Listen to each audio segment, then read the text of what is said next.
நம்முடைய தேவன் ஆண்டவராகிய இயேசு கிறிஸ்து அற்புதங்களை செய்கிறவர். இன்றைக்கு வரைக்கும் அவர் அற்புதங்களை செய்து கொண்டே இருக்கிறார். அல்லேலூயா. என்றென்றைக்கும் அற்புதங்களை செய்கிறவராகவே இருக்கிறார். ஆண்டவர் மகிமைப்படுவாராக. வேதாகமம் காண்பிக்கிற அநேக பகுதிகள், வேத பகுதிகள், ஒரு அற்புதங்கள் என்பது என்ன, யாருடைய வாழ்விலே எப்படிப்பட்ட சூழல்களிலே தேவன் இவைகளை செய்கிறார் என்று பார்க்கிற போது வேதம் அநேக அற்புதங்களை நமக்கு காண்பிக்கிறது. யாத்திராகமத்தின் புத்தகம் 7ஆம் அதிகாரம் 9வது வசனம், உங்கள் பட்சத்திற்கு ஒரு அற்புதம் காட்டுங்கள் என்று பார்வோன் உங்களோடு கூட சொன்னால், அப்பொழுது நீ ஆரோனை நோக்கி உன் கோலை எடுத்து அதை பார்வோனுக்கு முன்பாக போடு என்பாயாக. பாருங்க, இங்க ஆண்டவர் சொல்லுகிற போது சொல்லுகிறார், ஒரு அற்புதம் என்பது என்ன என்று பார்க்கிற போது இயற்கைக்கு அப்பாற்பட்ட நிலைமையிலே செயல்படுவது, இயற்கையினுடைய நியதிகளை தாண்டி செயல்படுவது, இயற்கையினுடைய விதிமுறைகளை உடைத்து கொண்டு செயல்படுவதுதான் அற்புதம். இயல்பாய் நடக்கிறவைகள் அல்ல, இயல்பான காரியங்கள் அல்ல. அற்புதம் என்பது, ஆண்டவருக்கு மகிமை உண்டாகட்டும், இப்படித்தான் என்கிற நியதிகளை தாண்டி தேவன் கிரியைகளை நடப்பிக்கிறவைகள்.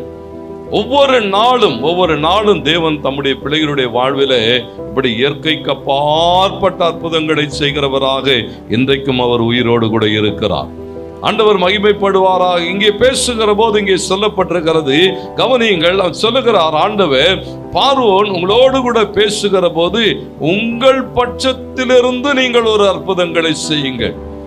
எங்கள் பகுதியிலே இருந்து எங்களோடு கூட இருக்கிற எங்கள் ஆட்கள் அற்புதங்களை செய்வார்கள், உங்கள் பட்சத்திலிருந்து ஒரு அற்புதங்களை செய்யுங்கள் என்று சொல்லுங்கள் என்று சொன்னார்.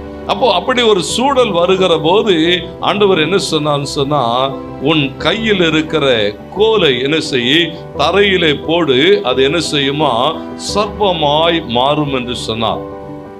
நல்ல கவனிங்க, ஒரு அற்புதம் என்பது என்ன அப்படின்னு பார்த்தீங்க சொன்னா, இங்க எழுதப்பட்டிருக்கிறது, உயிரற்ற ஒன்று தேவனுடைய வல்லமையினால் எப்படி மாறுகிறதா, உயிருள்ள ஒன்றாக மாறுகிறதை பார்க்கிறோம்.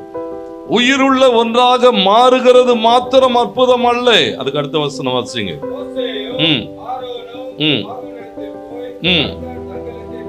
கட்டளையிட்டபடி செய்தார்கள்.